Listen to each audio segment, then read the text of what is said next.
I'm interested with things you guys have to say. I get really engaged. You're not engaged, dude. You're just...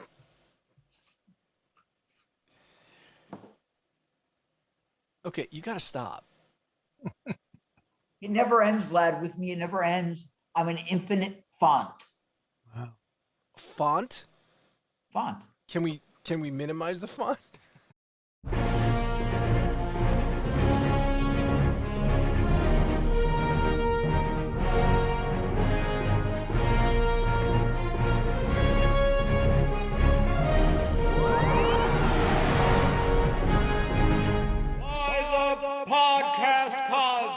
Welcome, everybody, to the Podcast Cosmic, episode 14. I'm your host, Vlado Cosmic, with my fellow co-hosts. Anybody want to start? From Alpha Flight? Oh, from Alpha Flight. Anybody else wanted to... George Cosmic, I guess. The jaded. I have you as Flip. Hat. Yeah, look at you with your smoothness over there, big man. Yeah. So you don't look like you belong in House of Pain anymore. No, I guess not. yes, exactly. You look very clean, very thin, Jumping very, around. very nice. Welcome, everybody. Like and subscribe. Follow us down below. Today, obviously, we're going to talk about the Thor trailer, otherwise known as watching Artie lose his fucking mind. I can't believe everybody wasn't screaming. I was literally screaming again. Again, it was just a teaser. Everything about it was amazing. There was not one thing that wasn't amazing about it. When you get to that ending, what? That was amazing. Ladies and gentlemen, if you look in the dictionary under fanboy, there's a picture of him like that. Because there's nothing Greek that... gods. The Greek gods. What? Mm-hmm. We might get Hercules. Let's come on. Keep it going. Because we get to. I'm going to go. We will talk about Moon Knight episode 4. Yes, episode 4. And we do have some news that we'll start with, just like weekly news that comes up. And some of the stuff that's there is obviously the D&D announcements that came out earlier this week. Artie is going to talk about that. And the big news with Netflix, the loss of subscribers. So we'll touch on that stuff real quickly before we delve very deep into the Marvel stuff. So, Artie, if you want to take off and start talking about D&D, please do. Yeah. So this will be really quick, but I think it's important for our D&D fans out there. PAX East this weekend, which is a big show up in Boston, a gaming show. Dungeons and Dragons did a big, or Hasbro, Wizards of the Coast, did a big presentation, kind of a la Marvel or DC, where they talk about their 2022, 2023 lineup. Really big news in there, believe it or not. You had Spelljammer, which is being released as a box set. I mean, that's a setting I think a lot of us old fans have really been clamoring for. I'm excited to get it. I like the box set. I'm a world.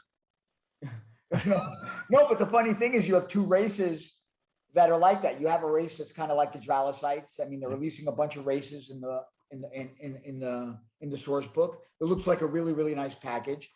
And then we have a second book coming out, which is Journey Through the Radiant Citadel, which looks like it's just like not really a campaign setting, but a bunch of adventures. I think it's levels 1 through 14. I love those type of books. It gives me a lot of ideas for the games that we play, believe it or not. All I do is scour the source material and I just shove whatever I think is cool into our game. So it'll be great to pick this up this year. And to me, the biggest announcement, there's probably one more after this I really want to mention, is Dragonlance. Like fans of Dungeons and Dragons who really played through the 80s, early 90s, Dragonlance was really, really huge. People have been clamoring for it and expecting it with all the news that's been going around over the last year regarding Tracy Hickman and Weissman. So this was big, big, big news. It's funny when you watch the video of the reveal, it looks like it's another box set, but it looks like they're coming out with a campaign setting for the Dungeons and Dragons folks who play the role-playing part. And it looks like there's some sort of miniature game that they're releasing alongside it, like a little like mini war game, or the games that they've been releasing for like the last several years now, where you have a bunch of figurines. Like a tabletop, right? In a box role-playing game. So really, really exciting stuff. So two criticisms I had of this big PAX reveal that Wizards of the Coast did for Dungeons and Dragons that were really bad. Number one is the production quality and the host that they had were really lackluster. There really should have been more excitement and design elements within the production of the reveal itself, of the production itself. And with all the high profile people playing Dungeons and Dragons today, to get us in the excitement for Spelljammer and Dragonlance, and what I'm about to talk next, the movie, they should have had that hype train running like full speed. But again, they had two people, I guess, from their podcasts and D&D live plays that they do, I suspect. They were fine, but it didn't really portray the excitement of these announcements to the level you would expect. And the production of the animation, the CGI effects in the background as they were talking were really lackluster. They really could have done much more. It's their first, so I'll give them a pass, but you guys got to come much harder next year. All right. I'm excited for the movie. I'm a big Dungeons and Dragons fan. Wait, you're excited for a Dungeons and Dragons movie? Because I love the lore and the universe. Wow. There's so much. Why would you do that to yourself? You remember the last Dungeons and Dragons movie? Yeah. I want to see Dragons you movie. don't want to see a Tiamat, an Orcus, a Demogorgon.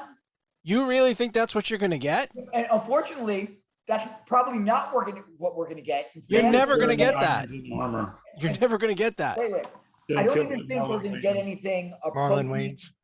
The D&D experience, or for fans, the lore they expect in a movie. It's going so it was the worst possible teaser of all time. So you're getting excited, you're hearing the music.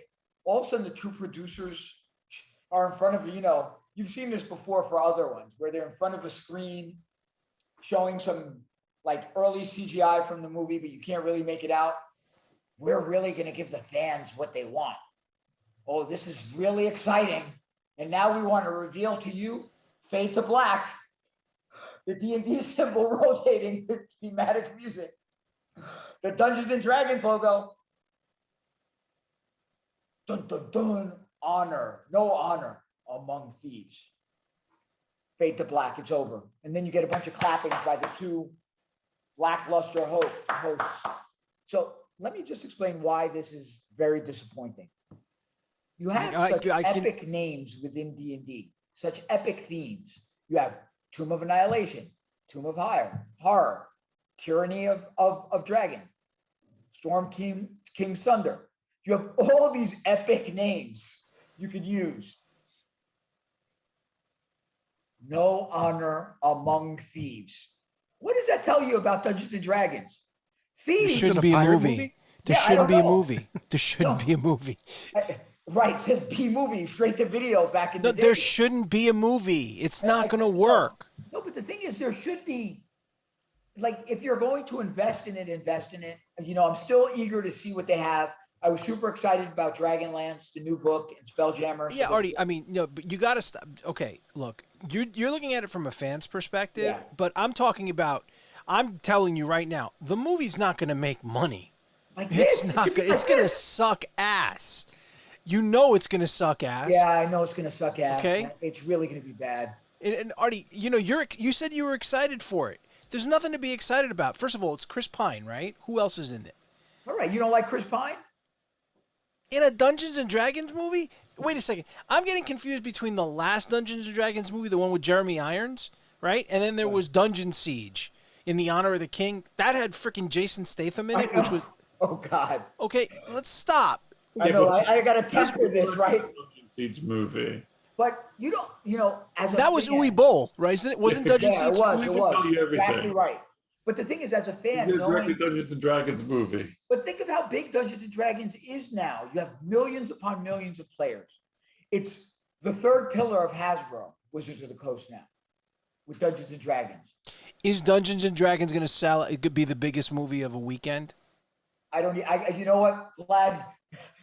Even if there's a DCEU movie, it's not going to be, unfortunately. And with a name like a nondescript, no fun, no jazz, no heart, no name. All I got to say is, what was it, like, the thing that pissed me, like, again, I'm sorry I'm going a little bit on a tangent, but it's like, I look at this the same way that what they ended up doing with the Baldur's Gate Dark Alliance game, the new one that just dropped.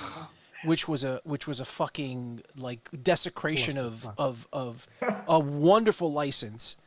And that's the same, the care that you know, let them put the care into where it is. If their strength is in what you're saying, everything that they're doing in terms of the games and stuff like that, stop trying to diversify and make a movie. No one gives a fuck. You have Critical Role, which is on Amazon right now, and that seems to be doing well for itself. You have all the, you know, again, don't do a movie.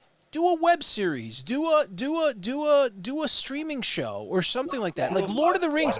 I would love that. I would love that. And I think. Are you're you right. guys excited for this fucking second age of I'm Lord of the? excited as an old No. D&D fan. Are you as an old D&D fan, which is going to be you're going to be with a minority who's going to enjoy that movie. I'm Well, talking I about the may not movie. I'm not enjoy talking it. about the. I'm not talking about the games. I'm not talking about anything. Are you excited about what Amazon's about to put out in terms of Lord of the Rings? Okay, and that's and from a perspective of like story, you're gonna get multiple hours, you know, seasons of growth in those characters. I couldn't give two flying fucks about that. So I'm gonna care about a 2-hour movie that's gonna suck ass. The last I'll say about it, Vlad, is what really was the funny part was this was a non-reveal number one. Right. Yeah, it was a And tease. the name itself. Not even a tease. Yeah, but the name, No Honor Among Thieves, I don't understand it. I don't understand how Because the people in charge of making a movie. Because they're robbing you. because the people who are making the movie don't know D&D. But that's the problem you're seeing across. Again, you're seeing it Yeah, they across. rolled a one on that one. You're seeing it across a lot of properties right now. You're seeing it, and again, I promised I wasn't going to talk about it, but like pre-existing properties like Halo, like even Star Trek, like Picard, all these shows right now where people are trying to take certain themes of what the property is, but they don't understand the essence of it, and they're kind of screwing it up. Yeah, just write something new. Stop Write taking the something stuff new. that's Start already- something new. I mean, Stop look taking at established things and fuck with it. and Just fuck write with something it. Don't new. You want to do that. don't do that. I'm sorry. I mean, and again, D&D is good at what it does, right? And you do have, like I said, popular outlets, streaming outlets that are making it even more popular. You're going to try to make an official thing. First of all, the pressure of the company and the studios to make this the definitive D&D movie. Like, were people really clamoring for a D&D movie? No, I don't think they were. I'm sorry. Maybe I'm wrong about this. Go ahead, George. The magic of Dungeons and Dragons is the fact that you could create your own adventure. Right. You know, you have a part in the story. Making a movie based on that, you're robbing D&D of its essence. And I have a question. Was Joe Manganiello there so we can get something from Joe Manganiello in terms of him saying like how he feels about it? No, that was the sad part. Like I said, there was no investment in the production of it. When people are excited about watching their favorite streamers play the game and stream the game and having the personalities and having that, and that's the beauty of D&D. To George's point, when you're making a movie like this and you're basically limiting the imagination to like these are the avatars you're going to see in this movie, as opposed to you have characters that you're invested in. People, you know, they may have guests coming in who are going to play the game with everybody else, and it invests in the imagination of the game. I mean, like to piggyback off of what you're saying, what's more interesting to the average D&D fan? A movie, a 2-hour movie about whatever, or watching, let's say, Joe Manganiello running his D&D game over the course of 12 episodes. There you go. Which would you rather see? Right. There you go. Absolutely. I mean, I think, like, because, you know, like I would watch Critical Role when they would do their things. I would watch, you know, Acquisitions Incorporated when they would have and it was a lot of fun for me. I'd rather see that than watch the D&D cartoon or the movie. Right. Yeah. You know, I we're agree. actually tits, but that doesn't hold a candle to watching people roll dice for me. Yeah. Watching people geek out and have fun, you know, and you're seeing Right. that they're really Well, into it. imagine a celebrity version of that where you're watching Joe Manganiello and Tom Morello and DB Weiss or whoever's in it, right? Or there was one. Was there one with Vince Vaughn? Vince Vaughn was there too. Yeah, That Yeah, stuff he's is a nice part of cool. that group. I don't care about. Can you imagine seeing that in Joe Manganiello's, you know, D&D cave thing with his? I mean, that to me would garner more excitement than a 2-hour movie about things I couldn't give two shits about. Yeah, I'm just excited from a lore perspective because I want to see a Tiamat. I want to see an Orcus. So let's see what happens. I don't think it's going to be any good, but I don't think it should take away from. They've made a lot of great reveals. A lot of good stuff looks like over the next year is coming out. A lot of toolkits to help players as well. A lot of like icons of the realms, things for people who love figures and stuff like that. So good, mostly good. The two settings is really the thing that's going to blow the doors off the year for D&D. Okay. On the flip side of that, Netflix lost 200,000 U.S. subscribers this week. What do you think? Artie, as a card member, card holding member of the Netflix, ultra sort of elite club of kiss asses that believes that. Am I top fan on their Facebook channel? You don't post on their Facebook thing, which is interesting. I don't get to see your pontifications on that. But what's your take on this whole thing? So I think two things are doing it, right? I don't necessarily think it's the price, although I think the price pushing towards 20 and over 20 is going to be too much for people, especially if what I think is the primary reason, which is the sharing. You ever think that's the primary reason, really? Like that's what discomforts me. I want to know that my son could go wherever the hell he wants and just use it. Or my daughter, if I'm going on vacation, any house I go to, Are you outing yourself right now that you share your password? Huh?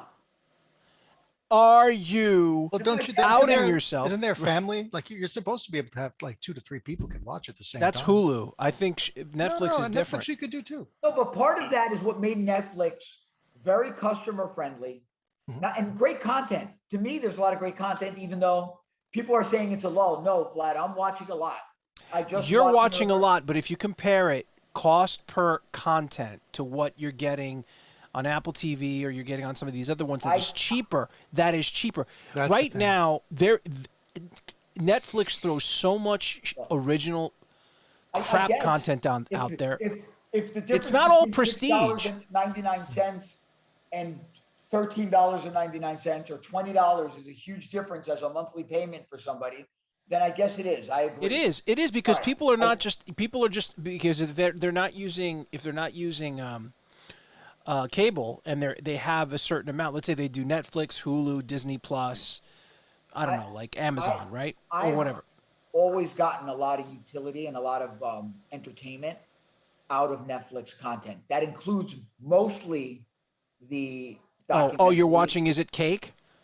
No, but I just watched the Abercrombie and Fitch documentary, which was amazing. They've put tons of other amazing documentaries on there. It's one of my favorite platforms, if not my favorite, because I have a lot to look forward to with them. Things I wouldn't expect, things with actors I like, and I take a chance watching them. Right? Like I'll see things with people from the Marvel shows or Bubble. Ryan Reynolds, these all of a sudden they have shows, The Rock, and all of a sudden I watch it and I'm like, hey, that was kind of fun to watch. I'm glad it was on. Yeah, right? But it's not, but you're paying Ozark next week. Ozark, yeah, okay, and that's gonna be over in the Stranger Things. Yeah, there's stuff. But the ratio of prestige shows versus a lot of the crap they put out there. Don't get me wrong. There's good stuff internationally. There's a lot of good stuff which you don't even touch. Because I could tell you there's a bunch of shows that I think you should be watching on it. Told you, Call My Agent, Lupin. There's all these great shows on Netflix, but there's a lot of crap too. What is it? That The Ultimatum? Oh, crap. Fucking Ultimatum? I want to watch like fucking Ultimatum about the whole like game show shit with the, do you marry this person or not? Are you watching that? No, but I told you what I watch. I always find something to watch. Like when I'm sitting here now that I'm playing games a little less, I get to sit and just drift, and I'll find something. Like I said, can we just edit? Let's edit there. You're playing games a little less, or a game a little less. Let's and in that game for the record, what are you doing in that game? Crucible. Okay, so you're doing 1/6 of the one game that you're gaming on. Yes. But the other thing that I think is, to me, the sharing thing, cracking down on people, being non-consumer friendly, screw you, Netflix, number one. I Number think that's two, I think that's a big excuse. It's a big excuse. And then the second one is, there's nothing I hate more. And maybe it's good for people, because you were just lamenting for people that maybe having a challenge choosing based on, a price point for them. And I can understand that. I will never watch something with ads. Well, I don't disagree with you there. I'm with you on that. I think to me, if they were to say to me, you could have a shared thing, but you have to do the ads, I would never do it. I mean, that to me, the ads is another thing. It's killed me. It's killed certain things where I've actually, but some of us have the luxury of being able to say, yeah, I'll pay the extra $5 or I'll do this. But for some people that are on a complete, that are on a budget and there's stuff like that, I mean, the sharing and the $20 price point. So once you get to $20, like maybe not for us or maybe not for certain people, they'll absorb the $20 just to have it. But for a lot of people, $20 for a streaming service when they're paying for 6 or 5 or 4 of them, that's way too much. The problem is the oversaturation in the market of streaming services now. I mean, before the idea was, I could get Netflix, I could get Hulu, and that's all I need. I'm saving on my cable bill. I'm not paying the big cable bill money. I'm parceling it out to these little streaming services. But now these little streaming services have turned into $17 streaming services or $10. Well, Netflix, but I mean, like something like Apple TV is only like $6, right? For now. I mean, but it's got prestige stuff on it. Amazon, that's the thing, though. Like you're paying for less with other streaming services and getting better quality shows. Yeah, you are. And for Netflix to try and charge more than what they're charging right now, because it already went up twice in a year and a half. Right, but then there's the stealth stuff because I'm not going to watch Bridgerton. I'm not going to like after Ozark ends and The Witcher ends, what do you have to look forward to? I mean, Stranger Things. Well, Stranger Things is going to end in a year. In a year, that's going to be over. I mean, look, there'll be something else. I'm not saying there's not going to be anything else. But the thing is, it's not as interesting as it was like 3 years ago. What's happening is looking forward to watching things on Netflix. I remember there used to be a time when it was all about House of Cards. It was all about House of Cards. So what is it? Is it by virtue of getting too big and expanding too much with content? They're throwing everything. They're throwing part of the problem too. Yeah, they're throwing a lot of content, and a lot of it is not that great. It's no offense, but I'm losing the older seasons. I'm not talking about Breaking Show, and it's like, why? Yeah, I'm not talking about the documentary. How do you let certain licenses expire? Right, and it's interesting that all of a sudden, like Seinfeld went from Hulu to, and then Peacock comes out and does all these things. Paramount comes out and starts dropping their stuff. So it's almost like for somebody who's discerning, you have to sort of make a decision about what you're sacrificing, right? And it's unfortunate because the streaming channels have become what HBO is to Showtime, to Cinemax, to Stars, to Epix. Becoming the cable company. So everything is they're becoming, so you can't just do the a la carte. You should be able to say, look, if I'm going to take these 5 streaming things, I should pay a flat fee for them, right? But they're not going to do that. And again, it's like you want to go with cheaper, then you wonder why pirating it is up, why all these things Pirate are Bay, up. baby, let's get it back. Who says Pirate Bay's gone? Oh, it's back? Oh, it's been back, son. It went away. I didn't even know it was a thing. I was just joking. Yeah. Okay. Okay. Anyway, with that, like if I had a choice, like I feel like Netflix would be the first one I would cut loose out of the streaming services I have. Wow. Yeah, they used to be the one where you can go for any content. Now it's like now that Disney's taking stuff away, now that Paramount's taking stuff away, now that HBO. I mean, what do they have left? They just have their independent stuff. And you see, that's the thing. Think about it. I if I have to really sort of pick and choose, I think Disney Plus is a must because of the pedigree of what we love, right? Yeah. Because of Star Wars and Marvel, right? Because of Marvel. Marvel's carrying that channel right now. Marvel's carrying the channel. Star Wars is not carrying. Well, I think Disney also has its. I couldn't give two shits about what Disney has. No, we do, but I'm sure that Disney has a huge. But I'm talking about us. If I had to choose, Disney's one that I would definitely keep. I'd probably Right. drop Hulu. There's nothing on Hulu that I really care about. Apple TV I Access. have because there's some of my favorite shows right now are on Apple TV. And Peacock, I have Peacock, and Peacock is like, I don't really watch it that much. I watch it because if you have Hulu and Peacock, some of the stuff that shows up on Hulu will show up on Peacock before before it shows up on Hulu. Netflix has stuff that I like, but I think it's really expensive. It's And then the overpriced. problem with Amazon, and I'll be honest with you, Yeah. the problem For with the Amazon, But let me ask you, you want guys, to talk about prices? You want to talk about price gouging? Let's talk about Amazon. You get Amazon Prime because you pay like $140 a year. But Oh, if yeah. you think about it, though, that's $10. That's like $10 and whatever change a month. But you're still getting the streaming service. You're still getting Amazon Music, You're getting Amazon Photos. You're getting the shipping. free shipping. Yeah. Yeah, for me, getting It's not. It's not. I mean, so when Just the you think streaming about it, service. $10 a month with all the stuff you're getting, I You know, agree. I would Yeah. Still pretty decent. And over and- Netflix at and this they have point. a catalog in the shadows. of B-level content for people who like to kind of stroll through the really What, bad horror Amazon? I movies. never feel that Amazon to me feels like the one that has the least stuff that They- I need. yeah.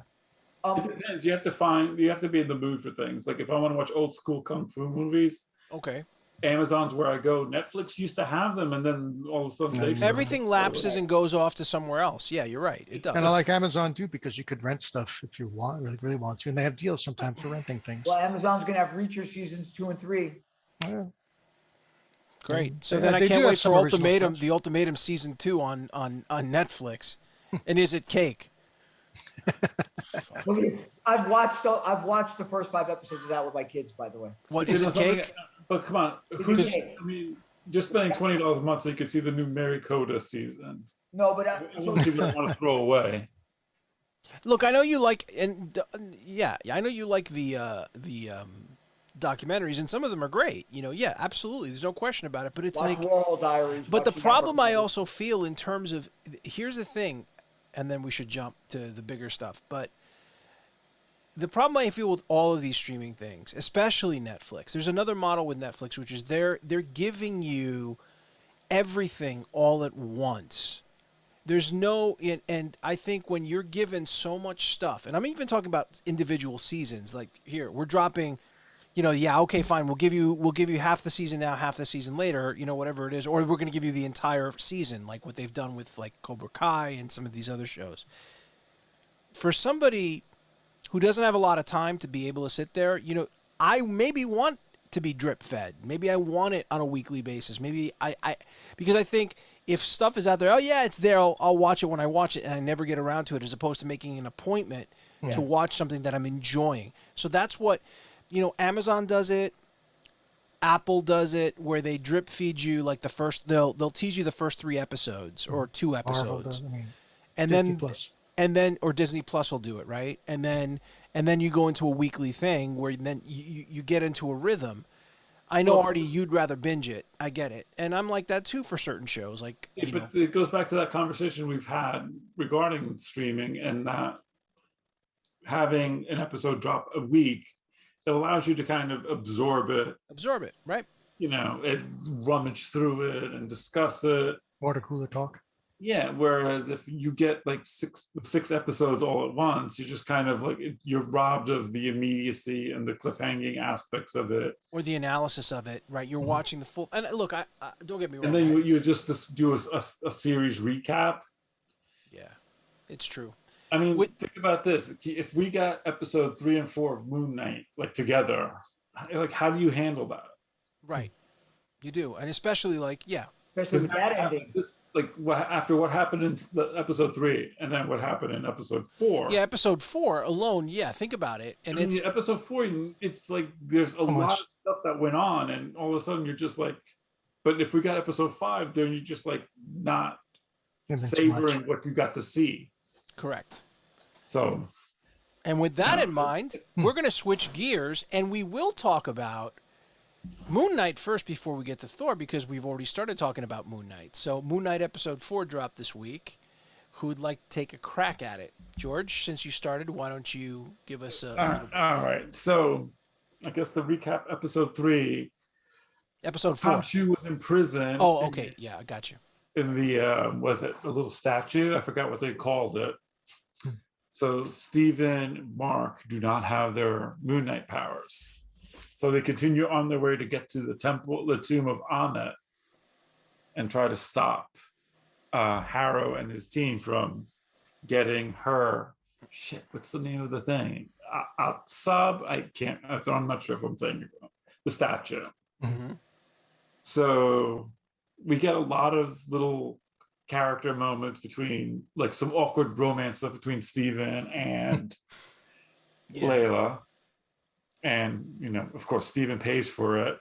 That was fun. That was a nice punch. Oh, it was a good punch. And I think we went beyond Disney dark into this part. This one was Disney this dark. one was It was Disney plus dark. Yeah, I think this one was this one. Yeah, I mean, Blood.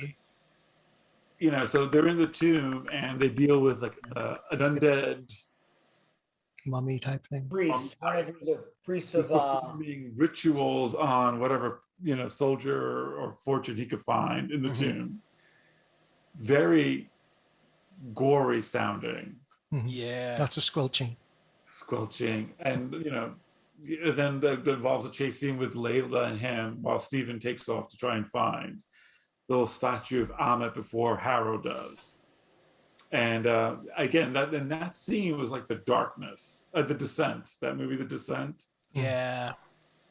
You know, so it was really well done, you know, and then that leads to a confrontation between Harrow and Layla, where he starts questioning her about her dad and Mark's role in his death. Which, again, fantastic scene. You know, Ethan Hawke, just the way he delivers his lines in that kind of matter-of-fact, kind of soothsayer type of tone. You know, even though like everything he's saying is like venomous and vile, it's a great performance. And the actress that plays Layla was fantastic. She's really good in it. Yeah, she is. And then, you know, we get to Steven and he manages to get the Ammit statue. But then he gets confronted by Layla regarding that, and you find out that Mark was there. And his partner shot the dad and then obviously shot Mark. So is that where Khonshu came in and saved him? You know, That was the impression. And who was his partner, though? Well, Yeah. that's the other question. I have a supposition that it's Jake. You see, well, in the comic, it's not. It's an actual character. Well, it's another Brother Voodoo, mercenary. right? it's another mercenary, and I don't know if Jake would fit because Mark shot himself. That's the thing that I kind of thought at first, but Mark said that he got shot during that, and then like he kind of trails off. So you're assuming that's when Khonshu saved him and made him his avatar, Right. But then that's when Harrow comes in, and basically Layla kind of gets away with the statue, and Mark gets shot in the heart twice. That was pretty. You're right. That's a Pretty lot dark. to me for Disney.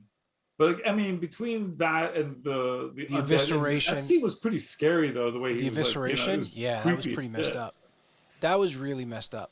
And then comes the what the fuck moment of the episode, where Mark wakes up in a pure white asylum, surrounded by every character from the show up until then. It's like a 12 Monkeys, very 12 Monkey issues. Yeah, I mean, like he had his boss from the museum. The two cops were there. What's his name was doing the bingo thing. The painted man was calling the bingo game. Bingo. And he gets wheeled in. He has a Moon Knight action figure. And he gets wheeled into the head psychiatrist's office in Harrow, telling him that he's imagined this whole thing. I like how they focus on his sandals too. It was really nice. Yeah. It was done because, and they kind of hinted at it because they showed you like the shot where you see both of them, and then you see the mirror and you see his shoes at first. And during this scene, he's kind of under this anesthesia, or he's sedated. Yeah. And he starts recognizing all these little things from the show in the office, and he gets away. And this is the what the fuck. This is what the fuck part 2. He finds a sarcophagus and he frees Stephen. Then there was a third sarcophagus, and they don't bother because whoever was in there was super angry, and they left him. And who's in there? The third personality, obviously. It's Jake. It's not Conchu, right? It's got to be Jake. Right. And because they've hinted at him so far in the last couple of episodes. But I think the key thing there is the sarcophaguses are in rooms within a ward. Right. Which is probably his mind. I actually am going to go finish up because I'm going to. Okay, and then like they open a door and there's a Egyptian hippopotamus deity. What did you say? Hi. And the cutest hi you've ever heard. Right. And it ends with Stephen and Mark screaming their asses off. Let's rewind to the beginning of the episode. Where they show the Egyptian gods. They have Khonshu's statue. Gods that are in that right. room. So I personally think that they've imprisoned because I think that Egyptian goddess, the deity, the hippopotamus, she's one of the statues in that whole thing. I think there's a conspiracy going on to sort of certain gods are against other gods, and I think they're imprisoning those gods. And I think that Mark, Stephen, whoever, has been imprisoned along with them in that reality. And I think to your point, George, where they're focusing on the sandals, I think that's part of where Mark is able to see that this is not real. This is all kind of an illusion. Yeah. Because he saw the painting of that Austrian village, and so like from my research, that the hippopotamus deity is the goddess of fertility and correct. rebirth. Yeah. Tawaret. Yeah. But the one thing that I thought was interesting, and this is this is like a really left field theory. I'm wondering if the third sarcophagus is the dominant personality. And when he was shot, he split his psyche into a Mark and to Stephen. And the third one is the combination of the two of them. Yeah. It's funny you should bring this up because I literally convinced my wife to just sit and start watching the show right before we did this. So I rewatched episode 1 just fresh, literally about right before we started this.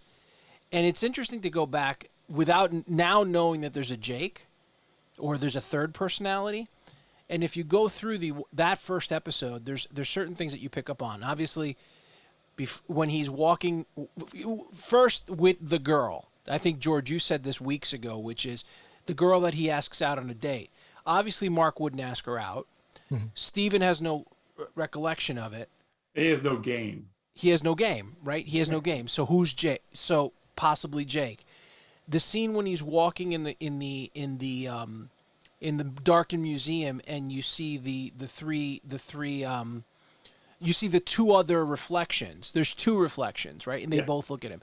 And the one that really got me just now is the last scene in the bathroom. The way that it's filmed, there's a mirror in the back, and there's two mirrors here on either side. And you hear you hear Mark say, "Let me do this," right? Let me save us. You do hear another voice, and so I think Jake is on the other side of the mirror. I think there's the three personalities that are right in there, and I think now knowing that there's that other personality, where was that personality? Where is he? What's going on? And that's why maybe I'm wondering though, when he has the flash, like in the first episode where he kind of gets discombobulated, is that Jake that's taking him out like that then? Because it's a little bit more violent than the way Mark does it. Oh, that's a good point.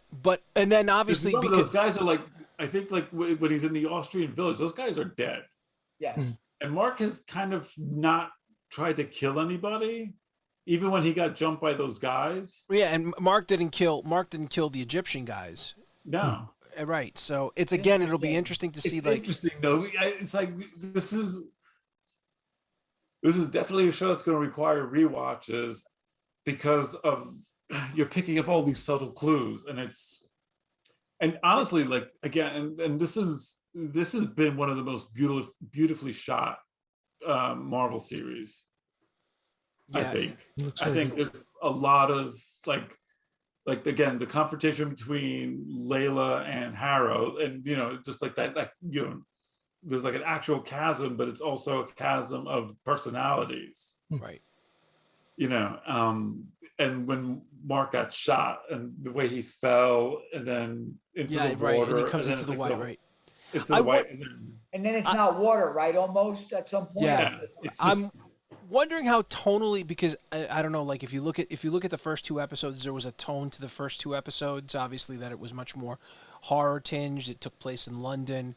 All these things going on. You've just switched gears to be in Raiders Egypt, of the Lost Ark, Raiders of the Lost Ark, and to some extent even the Mummy. Like it's so I'm wondering if the last two episodes are going to be another tonal shift. This fourth episode was a tonal shift halfway through because of the asylum. It'll be interesting to see where this goes. And only 2 episodes left. There's only 2 episodes left. Where does it go?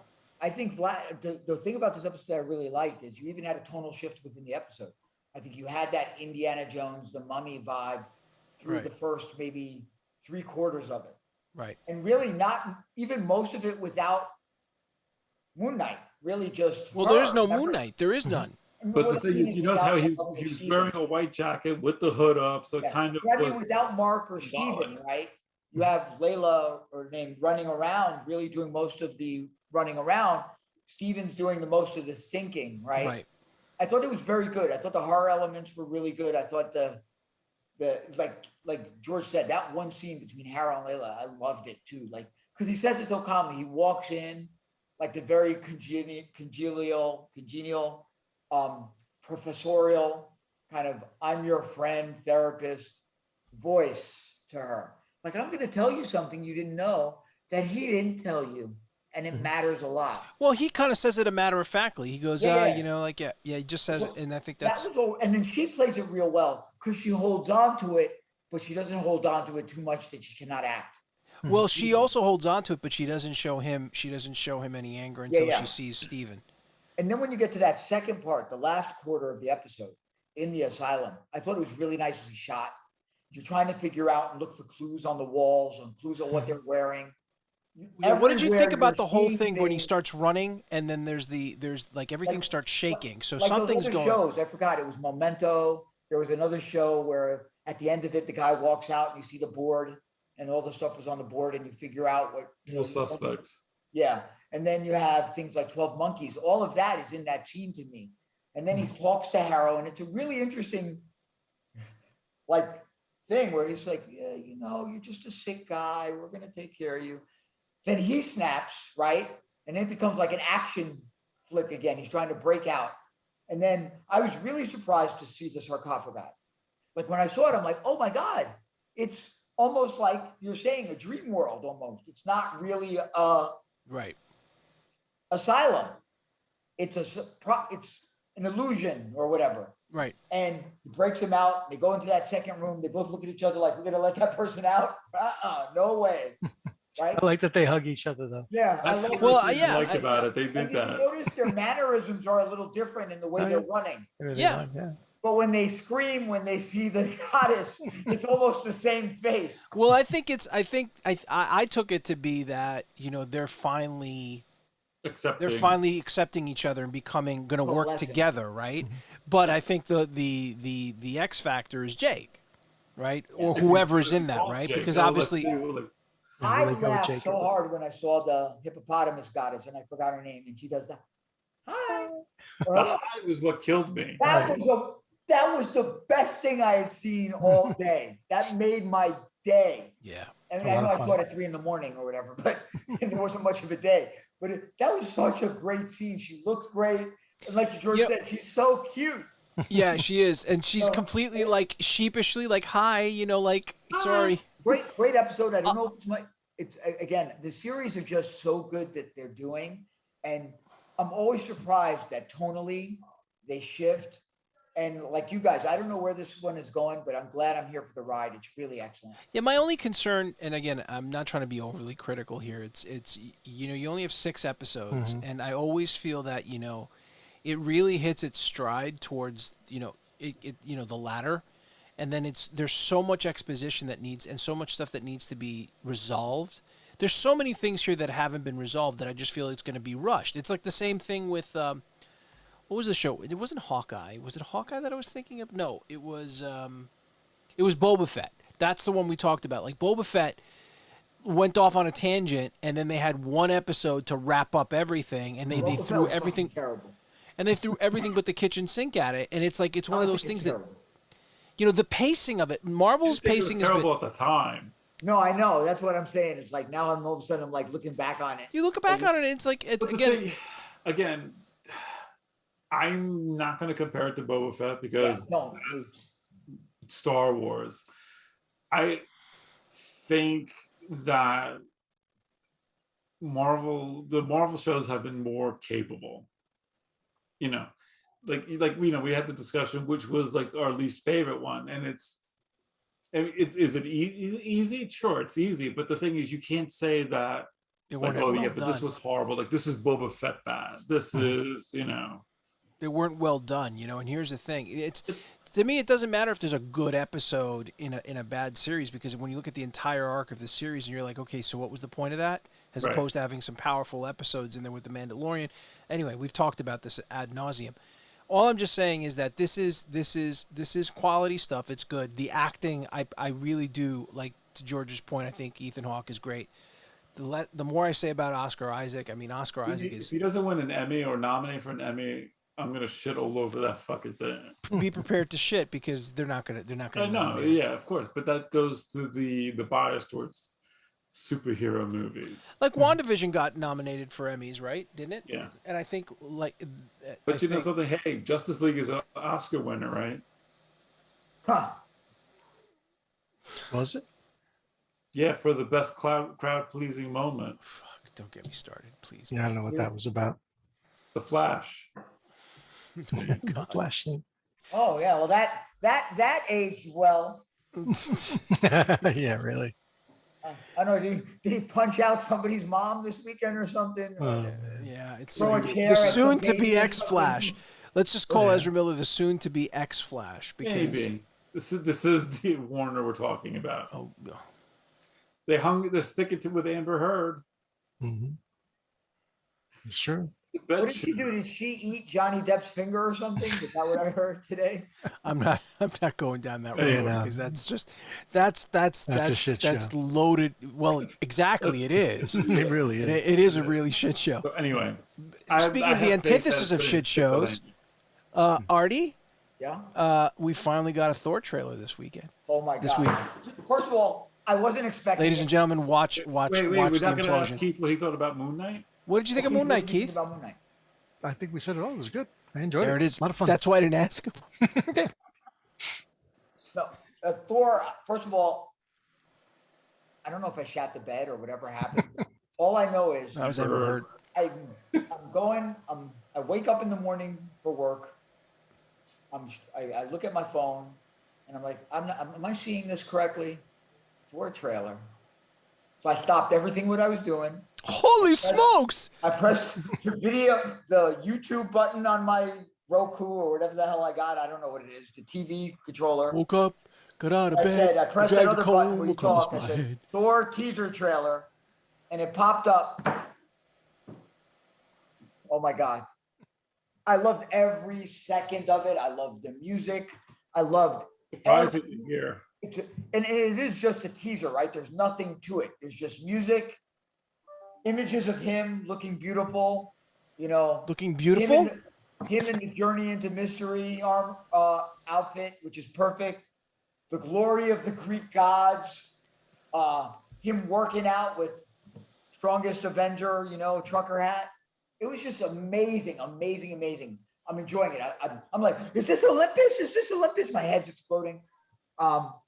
And I'm waiting to see something like a Beta Ray Bill or something. I don't see anything. Then all of a sudden, you get to the end of it. And you get him in some sort of battle. I don't know if those are venoms or something back there or whatever. And They're minions of gore. Into Jane. What? They're minions of gore. Okay, whatever. Well, all I know is I got what I needed at the end of it. It blew my mind. Just amazing 30 seconds of glory. Until you see gore, though. I don't think why is everybody shitting on gore? Because I don't know. Apparently that's what everyone's doing. I don't know why. I don't know why. It's fine. What do you mean it's fine? It'll be cool. It's crazy. No, it's not. Yeah, it is. Nobody wants to see his face. They have the way he looks. They did Thanos. He could do gore. They're doing so basically, you want him to look like Voldemort because that's what he looked like. That's what he looked like in the thing. No, he looked much better than Voldemort. They did. That's the artwork. Affectations of the blackness around his eyes, running down his cheeks. You haven't seen a clear picture of him yet. Anyway, I can accept it. Like I can live with it because I know this movie is going to be so much fun. It's going to be so much fun. Ragnarok Part 2. What? Ragnarok Part 2. Yeah, whatever. Just give me more. Give me Thor. Give me Zeus.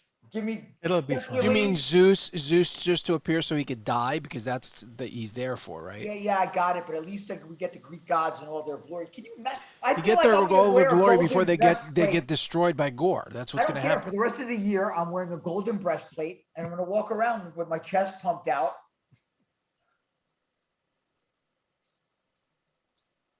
Keith, what did you think of it? What did you think of the trailer? It was fun. I mean, it conveyed exactly what I thought it would. I mean, like I said, it's Ragnarok Part 2 for me. It looks like it's that type. He's going to be consistent with it. I think it'll have a lot of humor, a lot of, I think a lot of dark parts too. I think depending on how he does it. Yeah, I'm looking forward to it. What about you, George? It was a teaser trailer. There's no story beats. Just images, people got riled up because Fat Thor was working out. So, People were triggered because of that? Yeah. Were they? Yeah. Wow. Okay. Why? Because they just read about Urza Miller throwing a chair at it like a 2-year-old or something. And then they came to that and they said, they must be working out to throw a chair at somebody. Okay. Look, I think it served its purpose. It was there to excite, and that's all great and fine and dandy. Here's the thing, for me, tonally, when we're approaching, we're in an era right now of Marvel movies where they're serious as fuck and dark as fuck. When you think about what happened in Endgame, No Way Home, what's about to happen with Multiverse of Madness, and even what you're seeing even with Moon Knight building up to this, what it's going to be, which is something very dark and sinister stuff is going on. Taika, I love Taika. I love his stuff. I really enjoyed Ragnarok a lot. A lot. My only problem, and I've said it before, is what Ragnarok is about, what I'm talking about, what Ragnarok is supposed to be about, was not handled with the seriousness in that movie that it should have been. Because I'll disagree with you because of that scene with Odin in the beginning where they're like, "Don't you miss home?" And he goes, "Home is where we are." No, but I'm talking about the epicness. You're talking about the actual destruction of Asgard. But the thing was, he had to destroy Asgard to stop Hela. Right, but it was done. It was done in the gravitas of it was not there. The thing was, it was for the greater good. So you can't feel bad about if you had your choice between having this get destroyed or whatever. The gravitas didn't have to be world ending like it was in the comic book. I think when you're doing that, I'm coming at it from a comic perspective, comic book fan, where I thought it was this. Now again, in this movie, this is going to be goofy and fun, and it's about a god butcher, and this shit that's going to go down. And again, it's going to be goofy or fun. Again, you don't. It's have Taika. It's Taika. But here's the thing: when you look at a movie, yeah, but Taika did Jojo Rabbit. You took the words right out of my mouth, and JoJo was able to balance that humor and the darkness of it a lot better than he did. A lot better than he did in Ragnarok, as far as I'm concerned. But Ragnarok was a different type of movie. But what the story of Ragnarok is. You're just taking Ragnarok as, instead of a title, as the event. Yeah, the The event. movie was not about the destruction of Asgard. That's the problem for me. That because Well, it was but that's the basically thing. it was If basically you called about. it Thor Earthshaker, you'd be fine with the movie. Well, no, it wasn't. It's not. It's not. It Not wasn't. necessarily, because they had Surtur in it, and that whole event that was supposed to take place. So But you Vlad wants Ragnarok to be the way it was portrayed, where it was like this war and Yeah, absolutely. Absolutely. Ragnarok as- Not a secondary thing to Hulk and Thor hanging out on Sakaar. that was more important to me than Ragnarok. That's more important to you than don't call the movie Ragnarok. That's what I'm trying to say. And no, don't That's do what I Ragnarok. mean. If the movie was called Thor Earthshaker, you would have been fine with it. Well, that's fine, but all I'm saying is you're doing like, let's put it this way: when you had Just going by the Endgame, title. Endgame and Infinity War delivered on what that was supposed to be. And here's the thing: And even at the Infinity end of War. Ragnarok, when you watch Ragnarok, and as enjoyable as Ragnarok is, and it is, guys, it's a fun movie.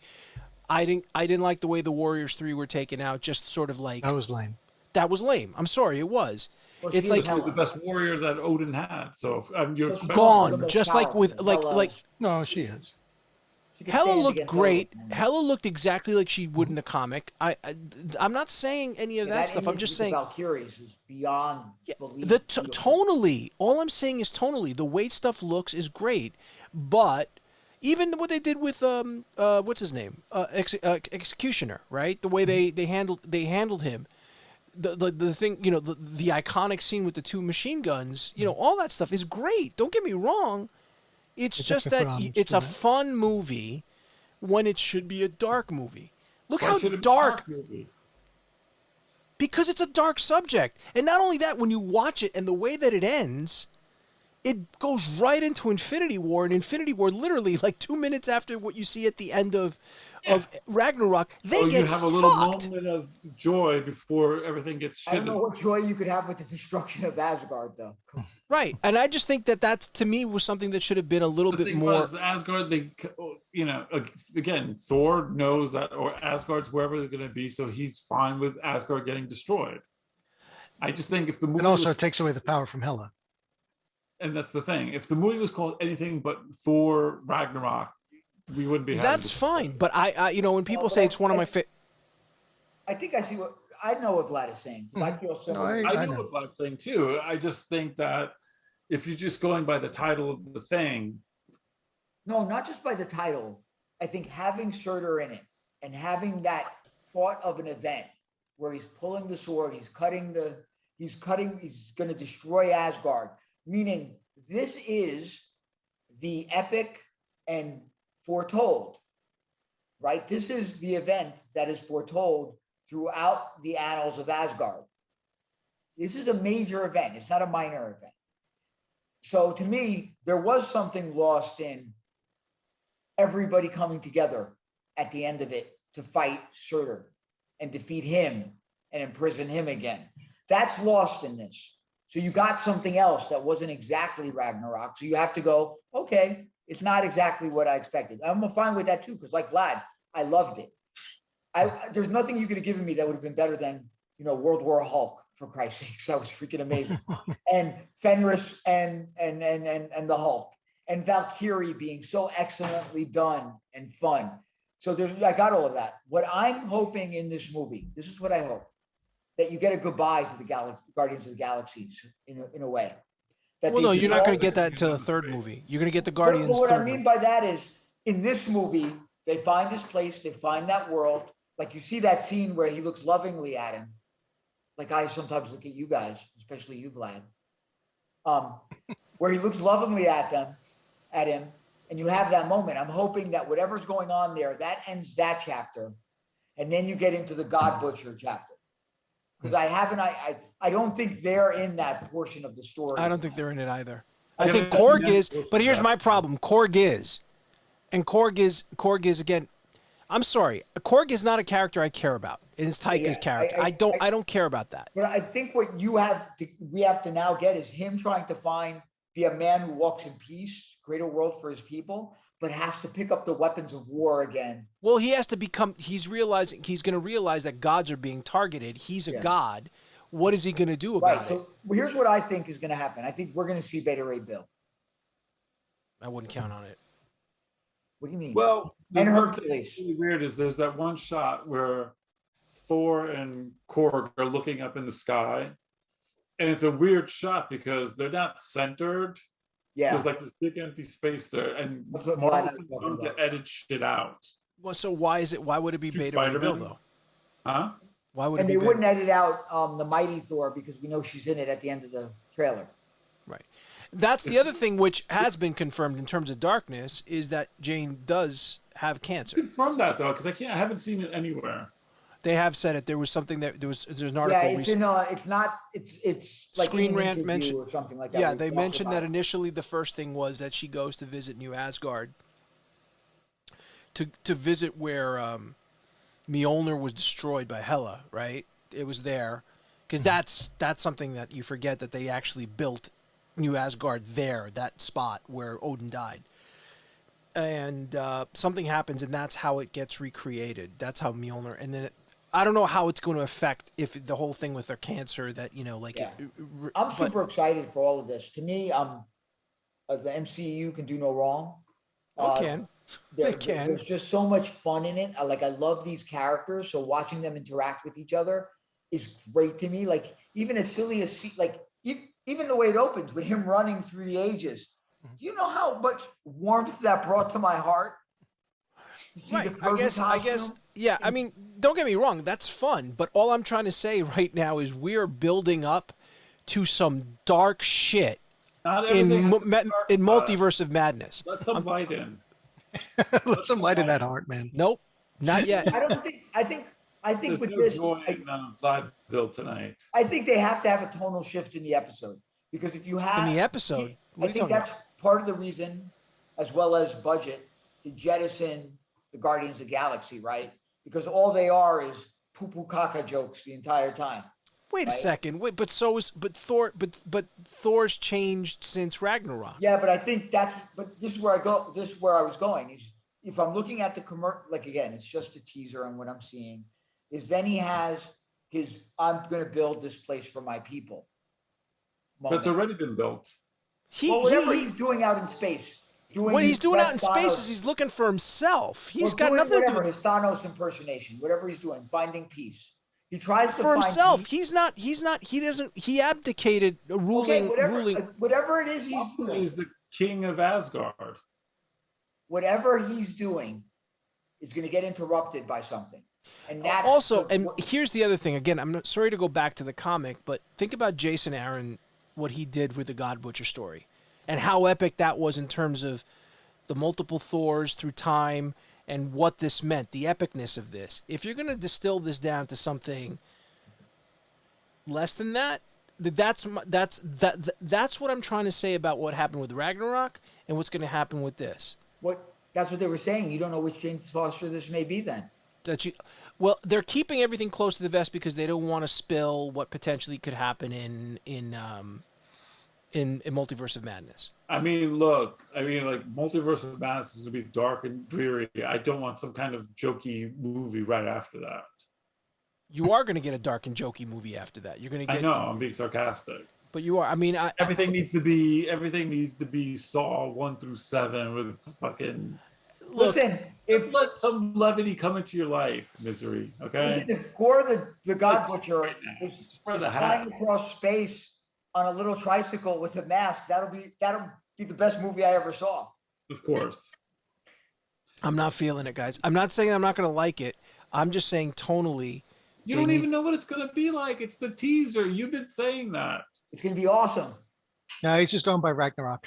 I'm going by I'm going by Ragnarok, and this looks like again it's more Ragnarok. And the Gore Butcher looks just like Christian Bale. Isn't that awesome? Well, that's your problem. You think there'll be a dance off with Gore? I would like to see that. But that wasn't Ragnarok. That's not. No. Anything else before we call it? No, this is going to be awesome. I'm super excited. The ending of that. And listen, Marvel knows how to roll out the hype train. It's only the beginning for Thor. As we lead up to Multiverse of Madness, I'm pretty sure we're going to get a Thor trailer around that time. You're not going to get it till June. I'm getting a different Doctor Strange. Did you guys notice we're getting like little bits of scenes in all these Doctor Strange kind of weird commercials they're doing now. Really That's part of the formula. You're always going to drip feed one little scene. I'm excited. I got to find a way to get there that Saturday, man. That Saturday, I need to get in there. So what are you going to sit outside and say, I'll suck your dick for if you buy me a ticket? I would do it. I would do it for a Multiverse of Madness ticket. Can I ask you a question? What's preventing you from going on Fandango and buying a ticket right now? I don't know how to do that. That is the problem. That is the problem right there, my friends. You guys are my friends. You can gift me a ticket, right? I don't know which movie theater you go to because you're going to complain. You picked the wrong seat. You did this. You did that. Like I don't like sitting there like that. You didn't get me the big popcorn. You didn't get me this. It's like, I don't need that. You know, Yeah, a gift certificate. I'm super excited. And then I get to go see Thor. Oh my God. This is like the best time. Like I used to feel this way about comics. And now I feel this way about the movies. It's freaking amazing. Like I used to get so excited. Wait a second. Let's stop for a second. You're getting excited, but you were ranting and raving about the fact that you would rather watch them at home in your chair. Yeah, I didn't say I'd rather go to the movies. Like if they said, "Hey, look, same day streaming, pay $150." You're not getting that. You're gonna have to go to the movies to see it. I know. I got to get my ass up and tell my wife, "Hey, baby, can we go to the movies to see this?" And then I got to sit in the theater with Joe Bob and Billy Joe and Mary Sue and the rest of the geriatric parade that goes to the theaters over here. You're complaining about the geriatric parade, but you don't know how to go onto Fandango to buy a ticket. What do? Do you go with your ARP card to the One ticket, please. One ticket, please. Senior citizen, please. This is a matinee. I do have my AARP card now, right? You have it, right? You need it, right? You look it, right? You're like, I don't know how to do that. No, the thing is, if I do it online and I go there and they tell me I don't have the ticket, what am I going to do? Argue with the person? They're going to sell you a Switch. Oh no. We don't have any tickets for Doctor Strange. But you can see Sing too. But I get anxiety over that stuff. Why? Why? Because if I buy a ticket online, get a paper bag. The time you get there, and they give the ticket to somebody else, and they got to argue with somebody. And you know how I get. I don't want to argue with people. I like how you're excited about this, but on the flip side, you hate people. And you hate having to interact with people. You're gonna be a fucking mess. That's where your anxiety comes from. It comes from this balance. Wait, didn't you ever go to the movies before? Yeah. Did you have issues like this before? I don't like anything on lines. If I got to be with the riffraff. Excuse me, the riffraff? Are the riffraff the people that you protect and you defend on Facebook about them not different. making? I care about people, Vlad. I don't want to socialize with people. You don't have to. You don't know what they're going through. A little bit of moment of joy to somebody else's life, you could provide a lifetime of warmth. Just remember that they're going through. You don't know what they're going through. We're all going through it together. I do have to be more understanding. You're not, though. Especially with all that's going on in Florida right now. But you're not. Oh, with Disney? Look at him. Look at him. Just go to the movies, son. Just go see it. I am, but I'm probably not going to see it before Saturday. Well, then we got to talk about it that night. Wait a second. It's out Thursday, Friday. Friday is going to be Thursday, Friday is going to be a shit show. Saturday is going to be the. Yeah, you couldn't get me to the theater with a bunch of people. I'm going to go Saturday, the first showing, early in the morning. I'll go in with my. I'll be over here. I'll be in the back. That would suck. That would suck. If you go and you're like, I need 2 tickets. Well, it's sold out. It's sold out. I'd go crazy. It's possible. Well, for all you people that don't know us, Artie and I, many years ago, this is where his original trauma came from. Back in the spring of 1985, here in New York City, Star Wars Empire and Jedi had their first marathon showing at a Lowe's theater in Broadway. and we tried to go, and Artie specifically was the person responsible to going to buy the tickets. I think we needed to buy, how many tickets were there? Like 5 or 6 of us or something? Yeah. So because the rest of us were in school, Artie was able to get out early. I don't know what he did to get out, but I'm going to let Artie finish the story now so he can tell you about his original trauma. No. I don't even remember. Oh, I remember what happened. Go I remember ahead. you exactly. I will tell you exactly how IlliopoulosXD portrayed it to me. First of all, I go, so where are the tickets? Because I couldn't get them. What happened? Well, I was in line, and there was this huge woman in front of me. Oh. And she goes up to the fucking teller, and she asks for 12 tickets. I'm like, okay. And then I go up, I ask for 5. Oh, we only have 2 left. Yes, And he punched the glass. Right? I remember, yes. So I think that stuck with you. I just Right? don't like to go with people, Vlad. I don't have good experiences because every time it's like, I don't like to use the internet to buy tickets. I don't like to do the Fandango or that machine The outside. Fandango or the machine. You know what I'm talking about? They have these machines now. We're talking about technology, right? Yes. We're talking about the way things are done now. Do you go to an ATM? Yes. So what's the difference? I don't What's the trust what's going on over there. Why? I don't know. You order things from eBay? All the Shut up, time. George. Yes. All the time. Can I get ask the you a tickets, question? go The to yak theater and get the face. tickets early? Yeah, maybe I'll do that. He's not going to do that. It's an option. He's gonna go. You know what's gonna happen? He's gonna He's not yell gonna at his go there kids. and actually speak to some riffraff face to face. You go during an off time when no one's buying, when no one's He's But there's gonna no yell at his riffraff there. kids to do it for him. He's gonna go, Who sells Nicholas. the ticket? The riffraff. riffraff, right? I'm gonna People. have some low wage monkey give me my ticket.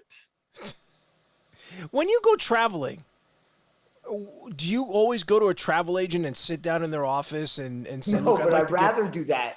Like right now, I'm trying to look at like how do you buy your sneakers? How do you buy your clown resorts and shoes? stuff, and it like I want to buy tickets, No, man. and I want to. This is gonna sound terrible. I'm trying to find how I could get 4 first-class tickets. How do I secure them for the weekend I want that we're all sitting right next to each other? Okay. That doesn't sound too I don't hard. know how to do that on the kayak On the kayak? or these things, these websites. I get stressed out and I just stop doing. I stop in the middle. I see. You know what you have Okay. you know what comfort you have in solace? What? There's gonna be a new Dungeons and Dragons movie. Yes. And with Online that, only. folks, and with that, Online only. Online only. Oh, no. No, that I can't do that. You know, I won't. I need physical books. It's going to I be don't- on the Fandango. it's gonna I be don't on the mind Fandango. digital content. Like I want everybody to have their digital content. But So for me, I need brick and mortar. I need books. Yeah, I need to read under a lamp. I need to have a light, and I need to be able. Okay, whatever. Okay. So everybody, I think with that, we're gonna call it a night.